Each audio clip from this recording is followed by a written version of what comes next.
Second year art geography part 2 और lesson number 2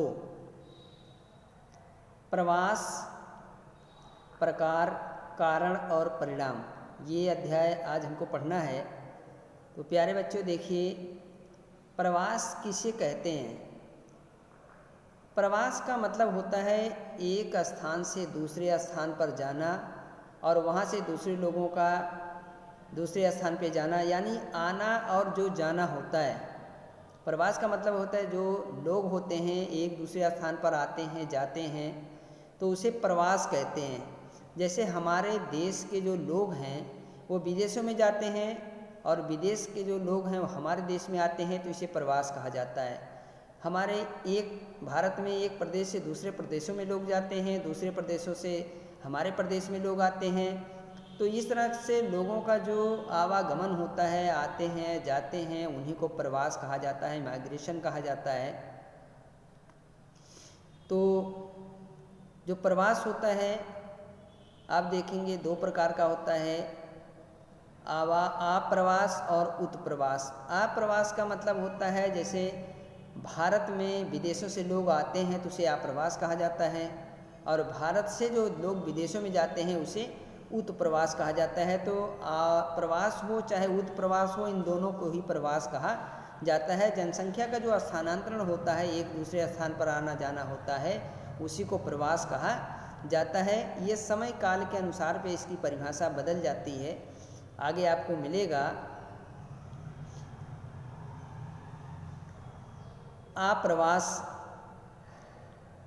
का मतलब ये है, जैसे मैं यहाँ पे मुजफ्फरनगर में रह रहा हूँ, तो मुजफ्फरनगर में जो बाहर से लोग आ रहे हैं उसको मैं आप्रवास कहूँगा, और मुजफ्फरनगर से जो बाहर लोग जा रहे हैं उनको मैं उत्प्रवास कहूँगा।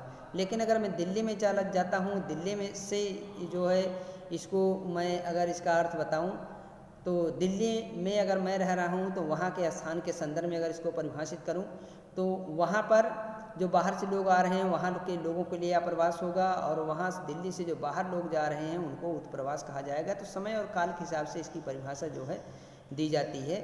ये होता है प्रवास। आइए देखते हैं प्रवास।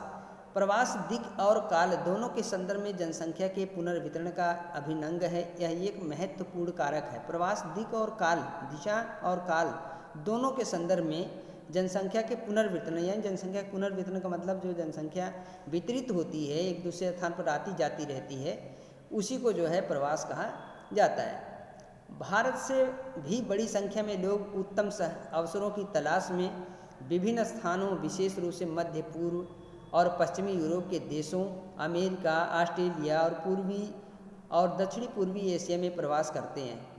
तो ये हो गया हमारा देखिए प्रवास। सन 1981 में भारत की प्रथम जनगणना में ही प्रवास को शामिल किया गया। सन 1961 की जनगणना में पहला संशोधन कर इसमें दो घटक, जन्म स्थान और निवास स्थान की अवधि को शामिल किया गया है।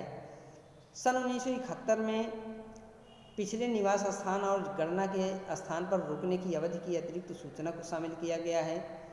भारत की जनगणना में प्रवास की गणना दो आधारों पर की जाती है, जन्म स्थान और निवास स्थान। प्रवास के प्रकार,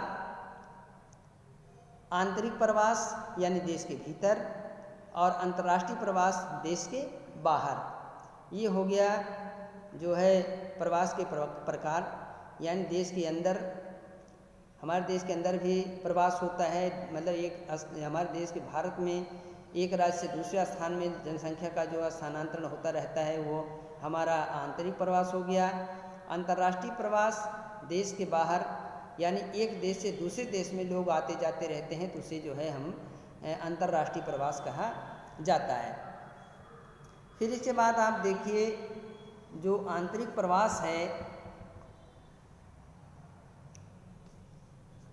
जो आंतरिक प्रवास है, आंतरिक प्रवास की धाराएं, आंतरिक प्रवास की 4 धाराएं होती हैं। ग्रामीण से ग्रामीण की तरफ, ग्रामीण से नगर की तरफ, नगर से नगरीय की तरफ और नगर से ग्रामीण की तरफ। ये 4 प्रकार की धाराएं हैं जहाँ से जनसंख्या का स्थानांतरण होता है। एक गांव से दूसरे गांव की तरफ गांव में जाते हैं, एक गांव से नगर की तरफ जाते हैं, नगर से दूसरे नगर की तरफ जाते हैं और नगर से गांव की तरफ आते हैं। तो इस तरह जनसंख्या का जो स्थानांतरण है वो निरंतर चलता रहता है। ये प्रवास की धाराएं हैं, आंतरिक प्रवास की धाराएं हैं। फिर इसमें है अंतर्राज्यीय और अंतर्राज्यीय प्रवास। अंतर्राज्यीय प्रवास राज्य के भीतर होता है, यानी एक स्टेट में जो लोग जनसंख्या का स्थानांतरण होता रहता है उसे अंतर्राज्यीय प्रवास कहा जाता है। जबकि अंतर्राज्यीय प्रवास एक राज्य से दूसरे राज्य में होता है, यानी जब एक राज्य के अंदर इस तरह का स्थानांतरण जनसंख्या का होता है तो अंतर्राज्यीय प्रवास होता है, और जब एक राज्य से दूसरे राज्य में जनसंख्या का स्थानांतरण होता है तो उसे अंतर्राज्यीय प्रवास कहा जाता है। प्रवास की स्थानिक विभिन्नता।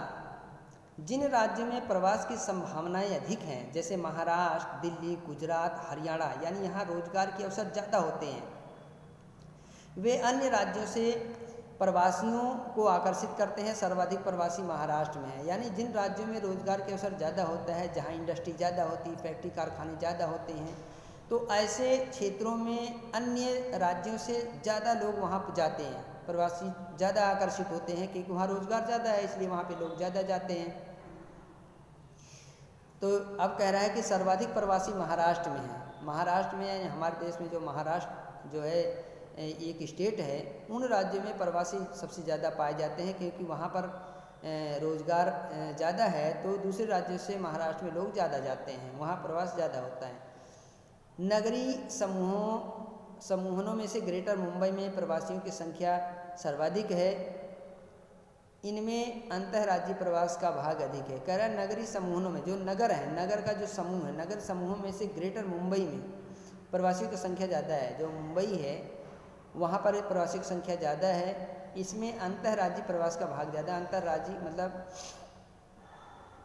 जो राज्य के अंदर है, जो महाराष्ट्र में राज्य हैं, उन राज्यों में जो ग्रेटर मुंबई है वहाँ प्रवासियों की संख्या ज़्यादा है। अब आइए देखते हैं प्रवास के कारण। प्रवास को अपकर्षक और प्रतिकर्षक कारक भी कहते हैं। तो प्रवास के प्रमुख कारण हैं आजीविका। आजीविका मतलब लोग अपनी जीविका चलाने के लिए, रोजगार के लिए, काम धंधे के लिए एक स्थान दूसरे स्थान पर जाते हैं। विवाह जब होता है, किसी स्त्री का जब विवाह होता है तो वो दूसरा एक स्थान छोड़ के दूसरी स्थान पर चला जाती है, वो भी प्रवास होता है। चाहे वो एक देश से दूसरे देश में होता हो इस तरह का, चाहे एक राज्य से राज्य के अंदर होता हो, चाहे जो है एक राज्य के अंदर होता हो, चाहे देश के अंदर होता हो, कहीं भी एक स्थान को छोड़ के दूसरे में जाते हैं तो वो प्रवास कहलाता है, विवाह के कारण होता है। शिक्षा और वृत्ति का तथा शिक्षा प्राप्त करने के लिए लोग एक स्थान से दूसरे स्थान पर जाते रहते थे, ये भी एक प्रवास का मुख्य कारण है।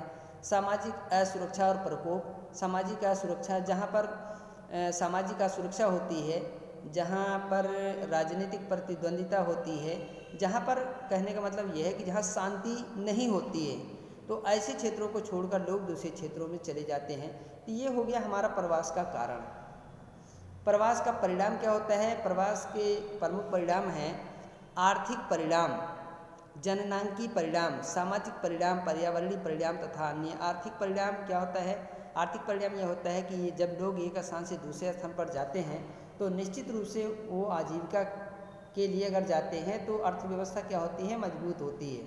आर्थिक क्षेत्र में वो प्रगति करते हैं, उन्नति करते हैं। जैसे हमारे भारत के लोग विदेशों में जाकर बसे हुए हैं तो वहाँ से क्या करते हैं? धन अर्जित करते हैं और अपने जो है देश के अंदर वो धन वापस लाते हैं। तो अर्थव्यवस्था कहीं ना कहीं मजबूत जो होती है ये प्रवास के कारण। जननांकीय परिणाम, जननांकीय परिणाम का मतलब ये हो गया कि जनसंख्या जो हमारी होती है, जनसंख्या में भारी अंतर हो जाता है।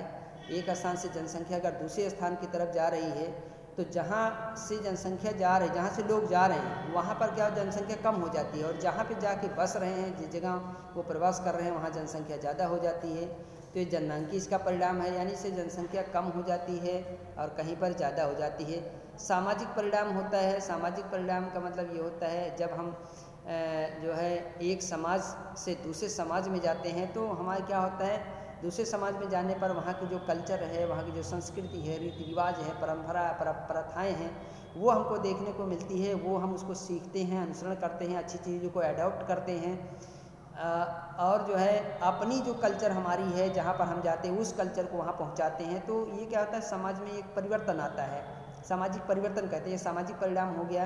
पर्यावरणीय परिणाम क्या हो गया, जनसंख्या जहाँ पर ज़्यादा हो जाती है वहाँ पर उद्योग धंधों का विकास ज़्यादा हो जाता है, सड़कें बनती हैं, तो क्या होता है पर्यावरणीय परिणाम होता है। अगर जहाँ पर लोग ज़्यादा हो जाते हैं तो ज़्यादा होने के कारण वहाँ जो पर्यावरण है प्रदूषित हो जाता है, कि जो जो जो वन हैं, वनों की कटाई होती है, नगरों को बसाने के लिए वनों को काट दिया जाता है, तो वहाँ का पर्यावरण क्या हो जाता है, पर्यावरण को कहीं ना कहीं हानि पहुँचती है, पर्यावरण को जो नुकसान पहुँचता है, तो ये चीज़ होता है। तो ये हमारा जो है पर्यावरणीय जो है परिणाम है, तथा अन्य और भी अन्य ऐसे परिणाम हैं जो परिवास के कारण हमारे सामने आते हैं। तो इसमें देखिए हमने आपको बताया प्रवास किसे कहते हैं, प्रवास कितने प्रकार का होता है, और प्रवास जो है का कारण क्या है, और प्रवास का क्या परिणाम होता है। तो ये पॉइंट हमने आपको बता दिया। आप इसको अपनी कॉपी में नोट कीजिए और इसको जो है कई बार इसका आप अध्ययन कीजिए, एक चिंतन कीजिए, अपने मन में एक कॉन्सेप्ट बनाइए, तो निश्चित रूप से आपको ये समझ में आ जाएगा कि प्रवास क्या होता है, प्रवास का जो है कितने प्रकार का होता है, प्रवास के क्या कारण हो सकते हैं, प्रवास का क्या परिणाम हो सकता है। तो एक अवधारणा निश्चित रूप से आपके दिमाग में बैठेगी।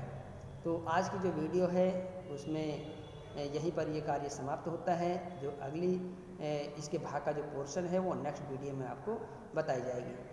तो नेक्स्ट वीडियो में फिर मिलेंगे। Thank you.